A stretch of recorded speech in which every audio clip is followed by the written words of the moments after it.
આદિવાસી, જય આદિવાસી, જય જોહાર, જય જોહાર।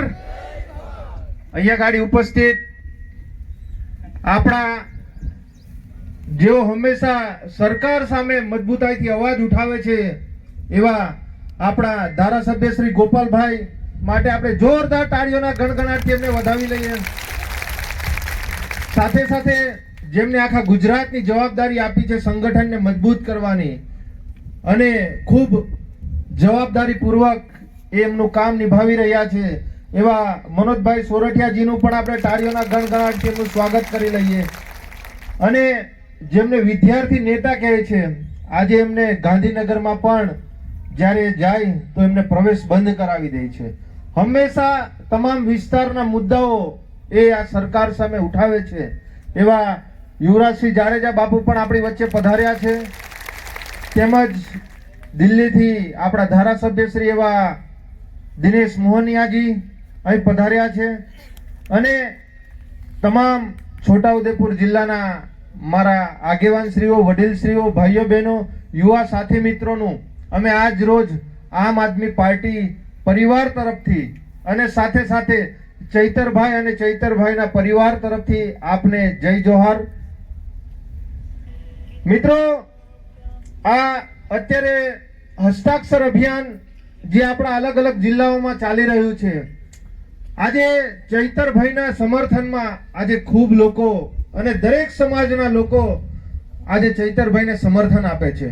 ચૈતરભાઈ જેવી રીતે વિધાનસભામાં અવાજ ઉઠાવતા હતા સરકાર સામે, પોલીસ પ્રશાસન સામે, આ તંત્ર સામે, એ ફોરેસ્ટ વિભાગ હોય, જળ જંગલનો પ્રશ્ન હોય, રોડ રસ્તાનો, શિક્ષણનો, આરોગ્યનો પ્રશ્ન હોય, એ તમામ પ્રશ્નો એ ખૂબ મજબૂતાઈથી ઉઠાવતા હતા અને પોતાનો અવાજ આ સરકાર સામે ઉઠાવતા હતા। એ જ આ ભાજપના નેતાઓને ગમતું નહોતું મિત્રો। અને અહીંયા આપણી સાથે આ પ્રદેશના લીડરો બેઠા છે। આપણા ચૈતરભાઈને ઉમરગામથી અંબાજી સુધીની મિત્રો 500 સીટોની જવાબદારી આપી હતી સાહેબને। કેટલી સીટોની? 500 સીટોની જવાબદારી આપી હતી। આ 500 સીટોમાંથી ચૈતરભાઈ રાત દિવસ એક કરી તમામ વિસ્તારોમાં આપણા ઉમરગામથી અંબાજી જ્યાં જ્યાં આગેવાનો એમને બોલાવતા હતા ત્યાં એ રાત દિવસ એમના પરિવારની ચિંતા કર્યા વગર ભૂખે તરસે તમામ સમાજના વચ્ચે જઈ અને એ 400 સીટો આ તાલુકા પંચાયત અને આ જિલ્લા પંચાયતમાં જીતાડી છે મિત્રો। એ જ આ ભારતીય જનતા પાર્ટીના નેતાઓને નથી ગમતું। એમની પર ખોટા કેસો કરવામાં આવે છે, ખોટી એફઆઈઆરો કરવામાં આવે છે।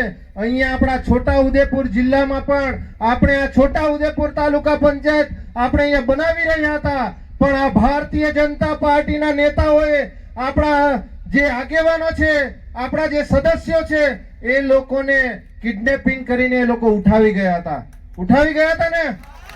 અને સાથે સાથે આપણા જિલ્લાના આગેવાનો પર પણ એ લોકોએ ખોટી એફઆઈઆરો કરી। હું આ જસુભાઈ રાઠવાને આ જાહેર મંચ પરથી કહેવા માંગુ છું કે ભાઈ, તમારી જો 56 ની છાતી હોય તો તમારે આ પેલી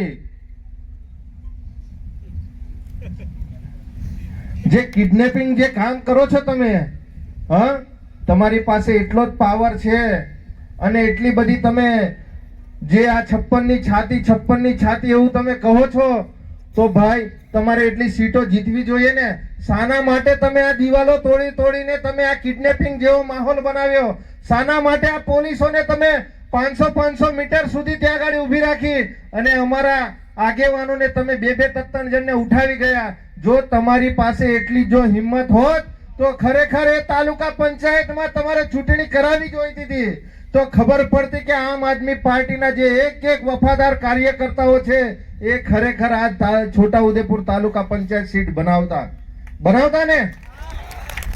અને એમના લોકો અને એ સાંસદ સભ્ય મિત્રો આખી બંદૂક લઈ અને ભાઈ તમે કોને ડરાવવા નીકળ્યા છો?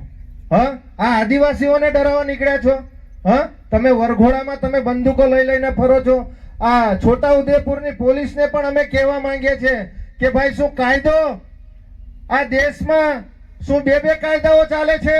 તો તમે અમારા લોકો પર ખોટી રીતે અમારા જિલ્લા પંચાયતના સદસ્યો હોય, તાલુકા પંચાયતના સદસ્યો હોય, અમારા આગેવાનો હોય, એમની પર તમે ખોટી ખોટી એફઆઈઆર કરો છો. આ વરઘોડામાં આ ખુલ્લેઆમ આ લોકો સાંસદો હોય, એમના આગેવાનો હોય, ખુલ્લેઆમ બંદૂકો લઈને ફરે છે. કેમ ભાઈ એમની પર એફઆઈઆર નથી કરતા તમે? હા, ખરેખર તમારે જો ના નોકરી કરવી હોય તો તમારે પણ બંગડીઓ પહેરી દેવી જોઈએ. અને એટલો બધો શોખ હોય તમને તો આ ભારતીય જનતા પાર્ટીનો આવો કેસરી પટ્ટાનો કેસ આવે છે એ પહેરીને તમે નીકળી પડો. એટલે વધુ ન કહેતા આપણે આ આગેવાન શ્રીઓને પણ આપણે સાંભળવાના છે. તો મિત્રો, અમારી વાણીને અહીંયા ગાડી જ અમે વિરામ આપીએ છીએ. જય હિન્દ, જય ભારત. ખૂબ